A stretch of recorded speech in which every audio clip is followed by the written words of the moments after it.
Welcome to the Achieve Results Now podcast, the podcast that gives you immediate actions you can take to start seeing life-shifting results now. Hey everybody, welcome to the Achieve Results Now podcast. This is Mark Cardone. And Theron Feidt. We're continuing our leadership blueprint series. We've talked about integrity. We've talked about vision. We had a great podcast on empathy. We talked about decisiveness, resilience, and now we're moving on to pillar number 6, which is accountability. This is a big one. And I think oftentimes this is the one that gets forgotten, or maybe not enough attention is given to it. The wrong people are held accountable. Maybe the leader isn't accountable. I mean, there's a lot of things that can go wrong because of this, so I think this one and this one also probably isn't like the favorite thing for people. They're like, oh, accountability, here we go, so it's one of the pillars for a reason, I like it as part of this because we've got, we talked about vision, which is where are we going, and I think that's such an important pillar. But then at some point you need to go, well, where did we end up and why? Right. Like, who led us here? Maybe sometimes whose fault is this? Yeah. Right. And I think that's why accountability is hard, because as leaders, at some point, it's great because we love looking ahead, Right. but sometimes we have to look at our feet and go, where are they right now? Right. And are they where we set the vision? Sometimes the answer is no, and that's a good thing. Sometimes the answer is no, and it's a bad thing. But what I really like is that this is about both personal accountability for ourselves and helping those that we lead, through accountability and achieve what they're trying to do. Yeah, it's the hard work. It's the daily grind. I mean, Yeah. this is what the accountability is. So that's why it's not the most popular subject for people. Mm-hmm. But I think it's one that often fails. If you're a dreamer, well, vision's easy. If you're go with the flow, resilience is easy. I Yeah. mean, there's a lot of them that you could do just because of personality. You're naturally good at this. But I think accountability is probably one that I don't necessarily think you're born with this. I think it's a learned thing. Or the other one, certainly all of them are learned, or we wouldn't be doing it because you can get better at them. But like I said, some of them have just by personality, you're better at one than the other. However, accountability, I think it's really just have you done it? Have you been held to that standard? Have you worked it? Have you pushed yourself? We avoid this at all costs. We Yeah, love avoiding yeah, accountability. yeah, Let's talk about. So we've got 3 steps, just like always, yep. to not only make accountability a cornerstone of your leadership, but to make it easier. Because accountability can be a difficult subject. So, Yeah. the first one of these I really like, because I think we do this with, if you have a team that you manage, if you have kids, and even with yourself a little bit, we're talking about eliminating vague expectations. Right. Just because, like, it's impossible to hold people accountable to a result that you haven't clearly laid out. Right. Yeah, and you as a leader, this is key.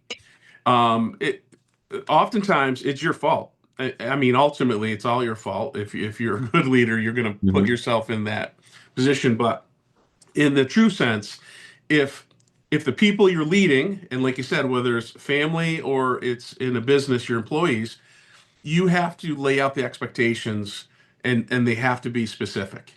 Now, they can be too specific and too tight, depending on what it is, but you need to make sure it's clear. So I like the idea that often it's not performance issues that's the problem with your employees. It's clarity issues. Yeah. You didn't lay out what you're expecting. So the Mhm. the first part of this is make sure you define what done is. Yeah. What does done mean? Mhm. Um, if you just say, "Hey, I need this report done." Okay, what report? Hopefully, you know what I'm talking about because I just Yeah. said this report. And then what's done mean? Right. I need to be specific. Mark, I need a 3-page PDF outlining this and this and this, and I need it tomorrow by 3 p.m. Now, Yeah. that's very specific. Okay.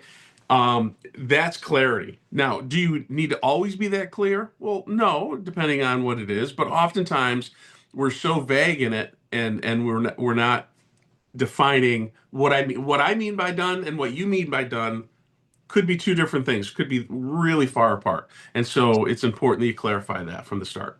Well, and in a world of constant, never-ending improvement, like as leaders, Aha. sometimes we hate done. Like we hate done. We want Yeah. everything getting better all the time. So Yeah. I Yeah. love that. And I think the other thing that we struggle with a lot is especially when we're frustrated, is giving things an owner. Like who is in charge of this, right? Because I think so often we go, well, I don't know, like the leads just have to get called. Like I don't care who does it. Right. Like I don't Yeah. care who does it, just call the leads. Yeah. I don't care who cleans this house up. Like just somebody Right. clean this house up. And the problem is then you end up with four or five people expecting the other people to do it, and Right. then you come back and nothing's done. Yeah. And you go, well, these people stink. And it's not the people's thing, it's that nobody was at the lead, nobody was in charge of it. Right. Not saying I think you should like, go home and point at one of your kids and be like, you clean this house or Yeah. but I think it's important to put people, give people ownership of, the done standard. Like give them what done looks Right. like and then assign Yep. And the it. last part of this is make sure you do some sort of recap.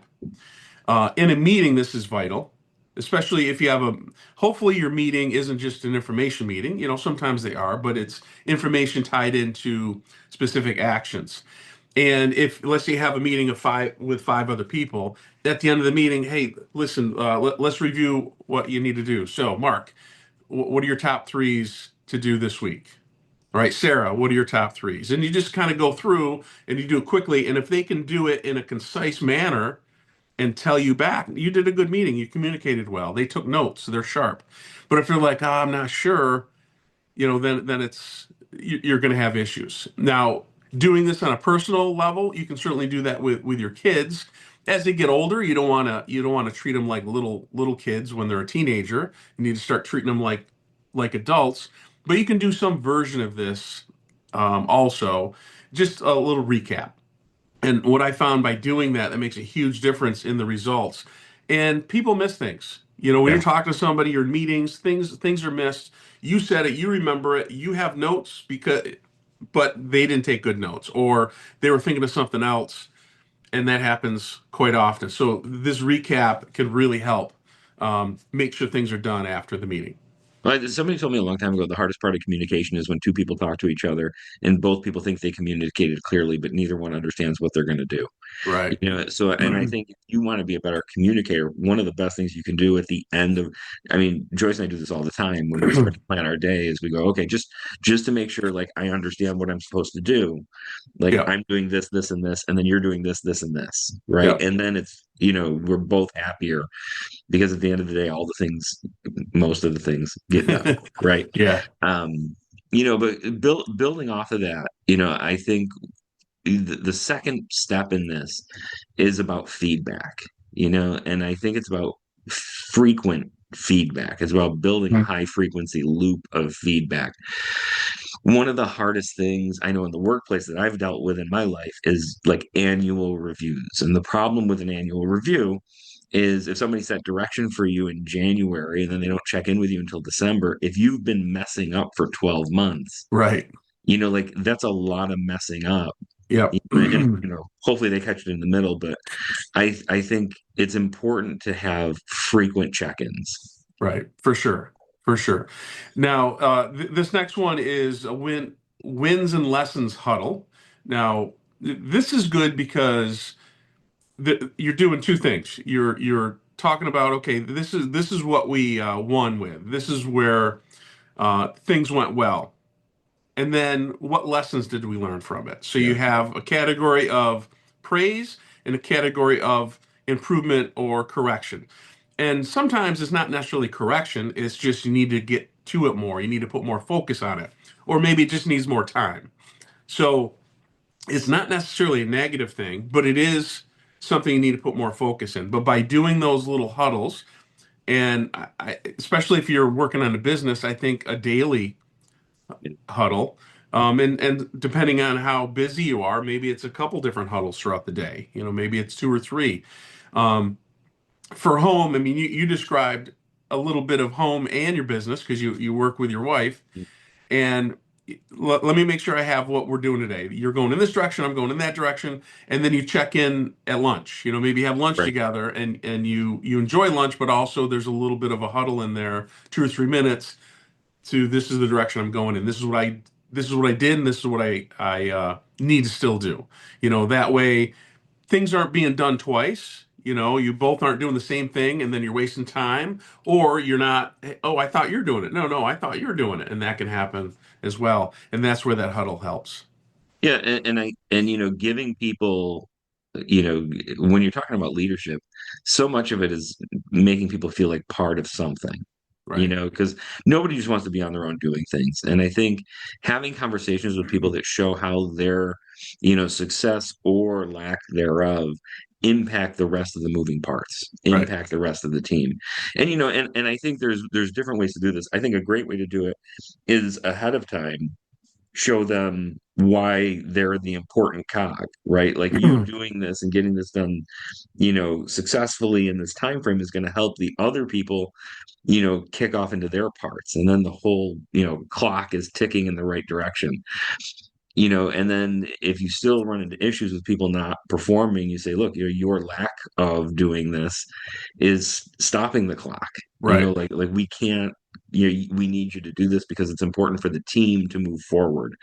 I think that's such a good way to lead people, because if they feel like they're helping push the bus forward with other people, they're more likely to help. Yep. Very good. And then step number three, this is lead with mirror first accountability. And as the leader, you are ultimately responsible for your team. That doesn't mean that they can go off the rails and it's all your fault. However, you have to take that. And the first part is when appropriate, make that a public apology. So if you messed up something, you made a decision and it didn't go well, you missed a deadline, you had a bad call. I mean, there could be a bunch of different things. If you're like, hey, listen, Mark, I missed the mark. Haha, Mark, I missed the mark. Um, I thought I had it. I didn't. I'm sorry. Let's work on trying to make this better the next time. And I'm the leader. I apologize to you, and then we're working on the solution together. That's going to make you feel better that if you have an issue that you can do the same. But you also know that listen, no leader is perfect. There's going to be issues, and so that just gives everybody else permission to say, hey, listen, we can work together. We're a team. We're helping each other. It's not just a dictatorship coming down telling you what to do. Yeah. The next part of this I love is no excuses. No Yep. excuses. Right. And this is a dicey subject for a lot of people because listen, as a leader, things might not work out and there might be a reason. There might be a thing. It might have been, another teammate, right, that held you up. It could have been somebody on your team. It could have been the market. It could have been a technology flaw, things like that. As a leader, though, you cannot place blame on other things, especially in front of people, right? Your Right. job as a leader is to figure it out, right? And then look, if it didn't if it didn't work out and you have to apologize, it's not an excuse blaming other things Hmm. because what that Right. builds is a culture of other people who Right. are going to say, well, it wasn't really me, it was this, Right. right? Our job as leaders is to figure it out. Now, in private, I can go, well, this didn't work because of X, Y, Z. And then Sure. figure out ways to overcome that. But when we're working with a team, when we're working with our family, the last thing you want is to build a culture of people who point fingers at excuses. Right. Because when you point the finger, there's always three fingers pointing back at you. Oh, yes. I love that. I love that. Then the last part of this step is being the standard bearer and actually do an audit. Think of you as a leader. What is one or two things that you need improvement on? What are one or two things that just happens that maybe you're late for this. You have a deadline, but you're the one that's late on the deadline. Um, it could be a bunch of different things. It could be something really small, and you identify that, and then you talk to the team and say, "Hey, this is what I'm working on for the next 30 days." Yeah. And help me stay accountable for it, and hopefully it's not something major, But if you've worked with somebody for a long time, they know your pros and cons. And if you're as a leader working on a con that can really make the team better, what are they going to do? Well, you're setting that standard, right? They're going to be like, oh, I need to do that, and I think that shows respect to them, but also they're going to have more respect for you because you're improving yourself. You're not just telling them what to do; you're actually taking your own advice. This is where leadership by example, is just so Yep. important, right? Like as leaders, I think, one of the best things you can do is hold yourself accountable, not make excuses, and get the work done and show that you're growing and improving because people are going to catch on to that. The right people are Right. going to catch on to that. And of course, you're going to have people on your team. You can't do this with your family, but you're going to have people on your team who may not rise to the occasion, right? And that's Right. okay. They will move on and eke You can't out, do and that they'll with your find. family, You or you should. shouldn't do that I with your family. highly recommend not doing this with your family. But on teams, it's something to think about. So, Hey, listen, son, your grades aren't quite where they need to be. You need to oh, find another place to live. get But I'm out. only 14. Hey, listen, life is hard. You may as well learn it at 14. So I shouldn't do that? 14-year-old used to be able to get married and move out. That's I mean, true. All right. really, if they're not up to par by 7, like I think we just let Up them to par go. by 7. Hit the 7 years road. old, man. That's their new standard. But anyway, so I mean, accountability is important. To put a cap on it, it's not about being in trouble or getting people in trouble or beating yourself up, right? Because I think you have to have grace with accountability to a certain Yeah. extent. Nobody's perfect, but it is about results, right? Achieve results now. If all we have is vision, we just don't ever end up anywhere. We got to look at our Right. feet, right? So Oh, yeah. let's review our action steps quick. So action number one, eliminate vague expectations. This is like so important with team, with family, with everybody. Define what done looks like, right? Constant and never improvement is great, but you want to have a success. What does success look like? Who is responsible for that success? And then just have a quick recap to make sure what you think you communicated, you actually communicated. That's key. Yeah. Action step number 2 is build a high frequency feedback loop. So part of that is the 2-minute course correction. So that's check it in, quick 2 minutes, make sure everybody's on track. Talk about the wins and lessons. So the positive and negatives, things that you like, things you need to improve on. You do that quick. Could be a quick huddle once or throughout the day. And then the last one is the impact conversation. When you're holding someone accountable, just builds a team. But Yeah. and other people see that on there, and they're going to do the same. Yes, 100%. And then action item 3, leading with mirror first accountability. You can't hold others to a standard you aren't willing to live by yourself. So remember, public apologies with no excuses, right? Hmm. We do not do excuses. We work on the reasons in private, but in public, it's all me. And then having that standard bearer audit where we're really identifying the things we're most lax about, whether it's being late to meetings, not replying quickly to people, things like that, and working on yourself, self improvement, leadership by Hmm. example. And that wraps up this episode of the Achieve Results Now podcast. This is leadership number 6. We're talking about accountability. One more in our leadership series next week. So make sure you subscribe if you haven't already. We'll see you on the next episode. Bye, everybody. Thanks for listening.